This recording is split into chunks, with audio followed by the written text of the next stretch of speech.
Friends, നിങ്ങൾക്ക് ചിലപ്പോഴെങ്കിലും തോന്നിയിട്ടുണ്ടോ ഞാനത് ശ്രമിച്ചിട്ട് കാര്യമില്ല, ഞാൻ എപ്പോഴും തോറ്റുപോകും, എനിക്കിത് ചെയ്യാൻ കഴിയില്ല. നമ്മൾ ഒരുപാട് തവണ ട്രൈ ചെയ്തിട്ടും ഫെയിൽ ആയിക്കൊണ്ടേ ഇരിക്കുകയാണെന്നുണ്ടെങ്കിൽ പിന്നീട് നമുക്കത് ട്രൈ ചെയ്യാൻ പോലും ഇൻട്രസ്റ്റ് ഇല്ലാതാവും.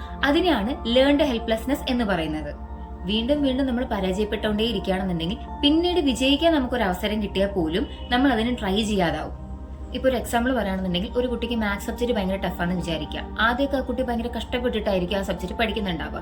പക്ഷെ ഇട്ട എഫേർട്ടിനുള്ള മാർക്ക് സ്കോർ ചെയ്യാൻ പറ്റാതെ വരുമ്പോൾ ആ കുട്ടിയുടെ മനസ്സിൽ വരുന്ന തോട്ട്, ഞാൻ പഠിച്ചിട്ട് കാര്യമില്ല, എനിക്ക് മാത്സ് ഭയങ്കര ടഫാണ്, എനിക്ക് മാത്സ് അറിയില്ല, ഞാൻ എത്രയൊക്കെ പഠിച്ചു കഴിഞ്ഞാലും എനിക്ക് ഒട്ടും മാർക്ക് സ്കോർ ചെയ്യാൻ പറ്റുന്നില്ല എന്ന്.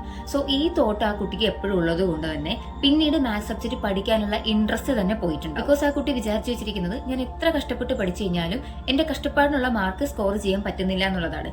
ഇതിനെയാണ് ലേൺഡ് ഹെൽപ്ലെസ്നെസ് എന്ന് പറയുന്നത്. Why does it happens? എന്തുകൊണ്ടത് സംഭവിക്കുന്നത് വെച്ച് കഴിഞ്ഞാൽ, കണ്ടിന്യൂസ് ആയിട്ടുള്ള ഒരു പരാജയമോ അതല്ലാന്നുണ്ടെങ്കിൽ വീട്ടിൽ നിന്നോ സറൗണ്ടിങ്സ് നിന്ന് കിട്ടുന്ന വിമർശനം. ഇപ്പോൾ ഒരു എക്സാമിന് ഫെയിലായി എന്ന് വിചാരിക്കുക. ആ ടൈമിൽ വീട്ടിൽ നിന്ന് തന്നെ പറയാണ്, നിനക്ക് ബുദ്ധിയില്ല, നിനക്ക് പഠിക്കാനുള്ള കഴിവില്ല, അതുകൊണ്ടാണ് നീ എപ്പോഴും ഇങ്ങനെ ഫെയിൽ ആയിക്കൊണ്ടേ ഇരിക്കുന്നത് വെച്ച് കഴിഞ്ഞാൽ പിന്നീട് ട്രൈ ചെയ്യാൻ പോലും അവർക്ക് ഭയങ്കര പേടിയായിരിക്കും. കോൺഫിഡൻസിന്റെ കുറവോ അല്ലെങ്കിൽ ഫിയറോ ഈ ഒരു ടൈമിലൊക്കെ ഇവർക്ക് ഒരു ആക്ടിവിറ്റി ചെയ്യാന്ന് പറഞ്ഞു കഴിഞ്ഞാൽ ഭയങ്കര പേടിയായി. ഈ ലേൺഡ് ഹെൽപ്ലെസ്നെസ് ഉള്ള ആളുകളിൽ കാണുന്ന സ്വഭാവം എന്ന് പറഞ്ഞു കഴിഞ്ഞാൽ, പെട്ടെന്ന് തന്നെ അവർ എല്ലാത്തിൽ നിന്നും വിഡ്രോ ചെയ്യും. എനിക്കിത് സാധിക്കില്ല, എനിക്ക് കഴിയില്ല എന്നുള്ള നെഗറ്റീവ് തോട്ട്സ് തന്നെയായിരിക്കും ഇവർക്ക് എപ്പോഴും ഉണ്ടാവുക.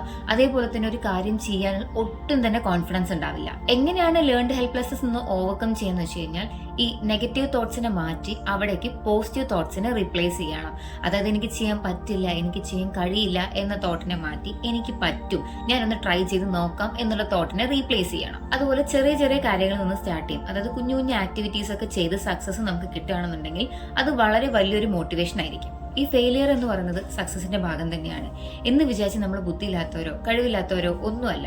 എത്ര വേണേലും ഫെയിൽ ആയിക്കോട്ടെ, ഫൈനൽ റിസൾട്ട് എന്തായാലും ഒരു സക്സസ് തന്നെയായിരിക്കും. ഈ വീഡിയോ നിങ്ങൾക്ക് ഇഷ്ടപ്പെട്ടെങ്കിൽ ലൈക്ക് ചെയ്യണേ. ഇതുപോലുള്ള സിമ്പിൾ സൈക്കോളജിക്കൽ ടോപ്പിക്സിനായിട്ട് ചാനൽ സബ്സ്ക്രൈബ് സപ്പോർട്ട് ചെയ്യുക. താങ്ക്